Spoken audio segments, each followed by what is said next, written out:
Hey guys, how's everyone doing? This is Sir Jedi Sentinel, and welcome to another episode of Sentinel Reviews. This is not my Diary of River Song Series 2 review. I've had to put that on the back burner to talk about something else. Instead, today I will be reviewing The First Doctor Adventures Volume 1. This set was released in December 2017 and was directed by Nicholas Briggs, and it stars the cast of An Adventure in Space and Time. An Adventure in Space and Time was a biopic made for Doctor Who's 50th anniversary. Written and directed by Mark Gatiss, it is about how Doctor Who got made. This movie starred David Bradley, best known for his roles in Harry Potter and Game of Thrones, as William Hartnell, who played the First Doctor, and featured in the cast were Jamie Glover as William Russell, who plays Ian Chesterton, Gemma Powell as Jacqueline Hill, who played Barbara Wright, and Claudia Grant as Carol Ann Ford, who played Susan. So the idea behind this set was to take those actors and star them in their own series of First Doctor adventures. The timing with this actually worked out well because as they were filming, the cast learned that David Bradley was going to appear as the First Doctor in the upcoming Christmas special, Twice Upon a Time. Yeah, I'm doing the First Doctor Adventures right now for two reasons. One, at the time of filming this, it is July 28th. I'm going to RTX in a few days. It's a really cool convention. Look it up if you're unfamiliar. And I wanted to make sure you had a video before I left. And two, Volume 2 of the First Doctor Adventures just came out, so I thought, oh, the timing is right. So without any more fanfare, or without further ado, let's just jump right in. Like my Diary of River Song Series 1 review, I'm putting a blanket spoiler warning in place. Because, I do these unscripted. I may or may not cover a part of the story that, spoilers. And I know with the first one, I'm going to be covering a huge spoiler. So this set is two stories, a pure sci-fi story and a pure historical story, sort of like how the First Doctor's era was done. This brings us to the first story in the set, The Destination Wars by Matt Fitton. The Destination Wars sees the TARDIS team land on the planet of Destination, where they briefly think they've arrived on Earth until they learn the truth. And then they find not everything is perfect. Robot sentries patrol and monitor the city. And they are at a war with the people of Destination are at a war with another species. All the while, the people of Destination worship their leader, the mysterious and enigmatic inventor. But the inventor is someone the Doctor knows.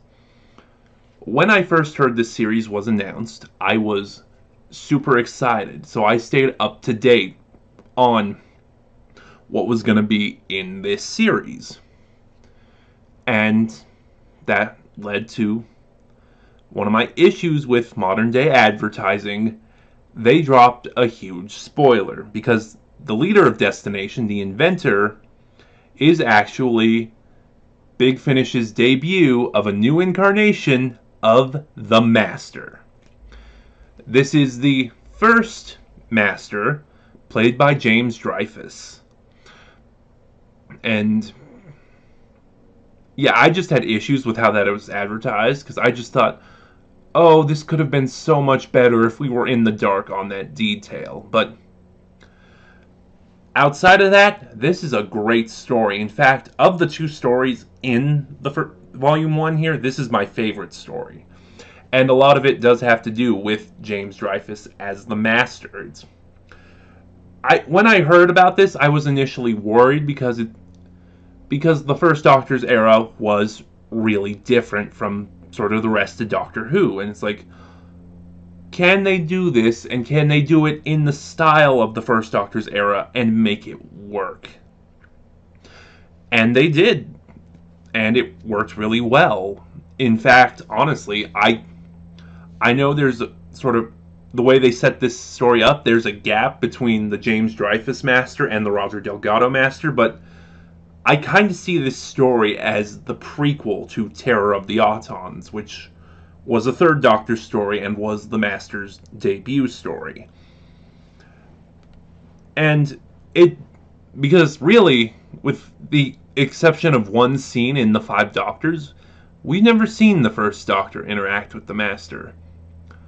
I want to say the Second Doctor has. I think it may have been a book, but I don't remember. But yeah, and the great thing is this meeting doesn't feel out of place. It flows very naturally, and like I said, the writers did it in a way that feels true to the First Doctor's era. The scenes between David Bradley and James Dreyfus were my favorite in this story. The supporting cast was good, but the cast of characters outside the TARDIS team was good, but I feel they didn't get the proper room or time to develop, especially in comparison to the next story. But there is a lot to like about the Destination Wars. And of the two stories, I would probably say that I wouldn't say this is the better one, but this is my favorite. And that brings us into this set's pure historical story, The Great White Hurricane by Guy Adams. Right after the end of the Destination Wars, no, I'm serious, the end of the Destination Wars is also the beginning of The Great White Hurricane. The TARDIS team lands in New York just in time to see the Great White Hurricane, also known as the Great Blizzard of 1888. The Doctor gets split up from Susan and Ian and Barbara, and Ian and Barbara get split up from everyone, leading everyone onto their own adventures. When this first happened, I was kind of worried because I felt like, oh, even for a 4-part story, I feel like that might be too much going on, but The Great White Hurricane is a really strong story. It is phenomenal. And I would also have to say, out of everything Doctor Who, classic series, new series, audios, The Great White Hurricane may have the absolute best supporting cast of characters. Like, Ian and Barbara are helping this woman who ran out with her son on her abusive husband. They're trying to help her find her son in this snowstorm. The Doctor and Susan, both separated as well, are caught up in a war between rival gangs. The Doctor sees one side of it, meets one group of people. Susan is stuck with another person, and I love all the development that all these side characters got. Like, the main antagonist, who is the leader... Did they ever say he was the leader? I'm just going to say he was the leader of this rival gang who the Doctor meets. He really isn't a bad guy. He's just... over something that happened, he is very, very angry. And he's very shaken up by it, as his performance, as the actor's performance suggests.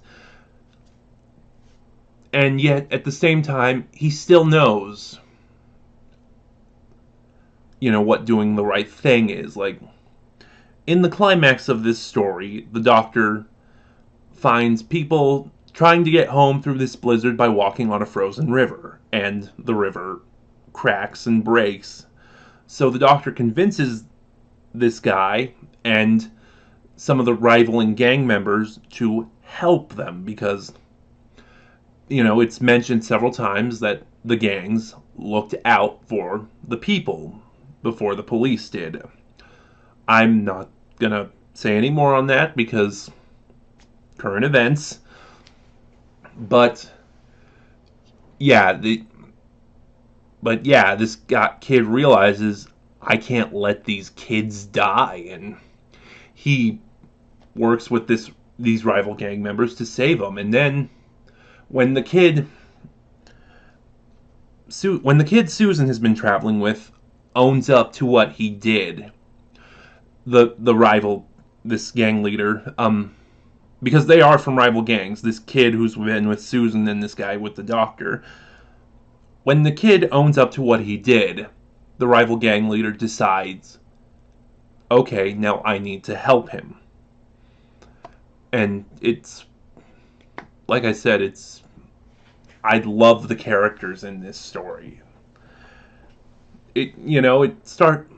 And one of the things I noticed is the pure historicals, at least of the first Doctor's era, the sci-fi stories were always like, oh, there's a plot going on. Let's figure out what's going on and stop it and try to save everyone. But when they get to a pure historical, it's very much, we need to get back to the TARDIS. And that's really all there is to it. But I love how character-driven this story is. I really can't say anything more about it. The First Doctor Adventures Volume 1 is a strong set, and after listening to it, I was really excited for Volume 2, and even though I haven't listened to Volume 2 yet, all the hype and excitement from Volume 1 has made me excited at the fact that Volume 3 has been confirmed. And Volume 3 is going to feature Carol Ann Ford, the original Susan, in an as of yet undisclosed role. Now, I haven't talked about the performances from the principals yet. I sort of dedicated more of my time in the reviews to talking about the supporting characters as much as I can, but I will talk about them here. First, Claudia Grant as Susan. She took some getting used to. She does this very wispy, very breathy thing with her voice, and just at the start, it was kind of grating. But I found as the stories went on, I got used to it. Gemma Powell and Jamie Glover are really good as well. There isn't all that much to say. Unfortunately, I feel there isn't that much to say about Gemma Powell because on a recent re-listen, Barbara really didn't get that much to do. Like, a lot of it was Susan or Ian or the Doctor. I hope that when I do listen to Volume 2, Barbara does have a little bit more. Gemma does have a little bit more to work with. And that really sort of brings us to David Bradley. Now, not counting William Hartnell, because William Hartnell is the OG, he is the best. But of the 4 actors who have stepped in to fill the role of the First Doctor since Hartnell's passing, Richard Herndl in The 5 Doctors, William Russell, who played Ian Chesterton, Peter Purves, who played another of the First Doctor's companions, Stephen, and now David Bradley. David Bradley is my favorite replacement First Doctor because, unlike the others, it doesn't feel like an impression. It's just, and I think that's to his strength because he's not going for an impression. He's more trying to embody the spirit and the character of the First Doctor without just flat out impersonating him. And from what little, and I need to stress little, I've heard of William Russell and Peter Purves, it just really feels like they're trying to impersonate Hartnell. But to Bradley's strength, he plays the role flawlessly without impersonating him. And, he was so flawless as the First Doctor. It was David Bradley that got me the most excited for this. But yeah, those are my thoughts, rambly and stammery and all over the place as they are, on the First Doctor Adventures Volume 1. What did you think? Leave a comment and start a conversation. Like, comment, subscribe, and then click that little bell next to subscribe so you get notifications when I upload. Because subscribe doesn't do that. And this is Sir Jedi Sentinel, and I'll see you guys next time.